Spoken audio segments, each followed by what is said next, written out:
নমস্কার। আজকের একটা ভিডিও নিয়ে এলাম। ভিডিওটা ভাবছিলাম যে দেব না, কিন্তু তারপরেও আপনাদের দিতে বাধ্য, যেহেতু অনেকেই কিন্তু আজকাল শত্রু পক্ষ নিয়ে খুব ভাবতে থাকে। শত্রু সবসময়ের জন্য সর্বনাশ একটার পর একটা করেই যাচ্ছে। অনেক অসহায় পড়েছেন আপনি। যদি আপনি অসহায় একদম না হয়ে যান, তাহলে কিন্তু এইসব আপনারা কখনো করবেন না। যেহেতু এই ভিডিওটা করতে চাইনি, তারপরেও আমি আপনাদের যাতে আপনারা এই থেকে মুক্তি পান, এই জন্য ভিডিওটা আজকের করা। শত্রুকে বিনাশ কিভাবে করবেন, তার সত্যানাশ কিভাবে হবে, আমার ভিডিওটা সম্পূর্ণ দেখুন, তাহলে বুঝতে পারবেন। এবং যদি মহা বিপদে পড়েন তখনই এই জিনিসটা করবেন, এছাড়া করবেন না।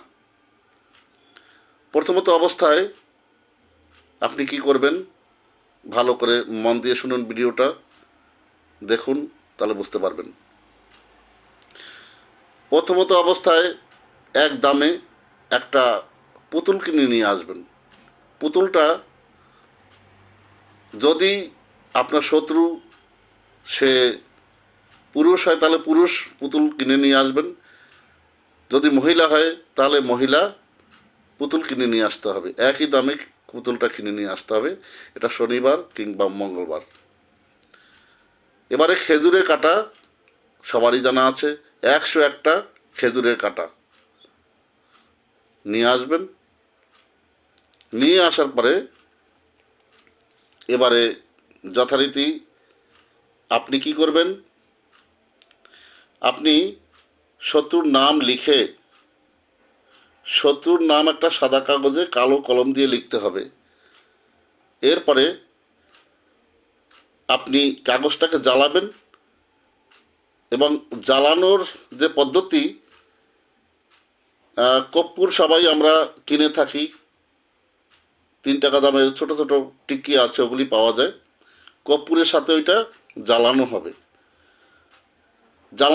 জ্বালানোর পরে এবারে আপনার সেই যে ছাইটা হবে, সেই ছাইটা ওই পুতুলের গায়ে সম্পূর্ণ মাখিয়ে দেবেন। এরপরে যে 101টা যে খেজুর কাটা আপনি এনেছেন, পুতুলটাকে দক্ষিণ দিকে মাথা দিয়ে শোয়াবেন। এবং এইটা করতে হবে কিন্তু শনিবার এবং মঙ্গলবার, যে কোনো দিনে, যে কোনো দিনে বলতে যে কোনো রাত্রে করতে হবে। এটা শনিবার করতে হবে কিংবা মঙ্গলবার করতে হবে, রাত্র 12টার পরে করতে হবে। কিন্তু এটা আপনি একান্তে গিয়ে এটা করবেন। দক্ষিণ দিকে পুতুলটার মাথা দিয়ে শোয়াবেন। শোয়ানোর পরে যেভাবে লাশ বডিগুলোকে যেভাবে শোয়ায় ওরকমভাবে। এরপরে প্রথমত অবস্থায় যে আপনি কাঁটাটা পুতুলটার উপরে ছেদ করে দেবেন। আর পার ছেদ করতে হবে, কিন্তু প্লাস্টিক দেখে নিয়ে আসবেন পুতুলটা, যেন ছেদ হতে পারে। প্রথমত অবস্থায় যে কাঁটাটি নেবেন, সেইটা একটা মন্ত্র ছোট্ট, ওম ক্রিং দেহি স্বাহা, এইভাবে করে একটা কিন্তু তার মাথায় কাটা আপনি ছেদন করে দেবেন। দ্বিতীয় কাটা তার বুকে, এইভাবেই মন্ত্র বলে। তৃতীয় কাটা তার পায়ে, এইভাবেই মন্ত্র বলে। এভাবে করে যতটা কাটা এনেছেন ততগুলি কাটা পুরো শরীরে কিন্তু ছেদন করে দিতে হবে। পুতুলটা যদি প্রয়োজন হয় একটু বড় দেখে কিনবেন, সমস্যা নেই। আশা করি 3 দিনের মধ্যেই আপনার যে শত্রু সে জব্দ হবে। এরপরেও যদি আপনাদের সমস্যার সম্মুখীন হতে হয়, আপনারা কমেন্টে জানাবেন, ঠিক আছে? তো আমি যথারীতি যথাসাধ্য এর থেকেও ভালো ভালো মানে শক্তিশালী যেগুলি কাজ, এগুলি আমার কাছে আছে। যদি প্রয়োজন হয় আপনারা বলবেন। এবং এইগুলি তো সবসময়ের জন্য ভিডিও করে সবাইকে দেওয়াও সম্ভব নয়।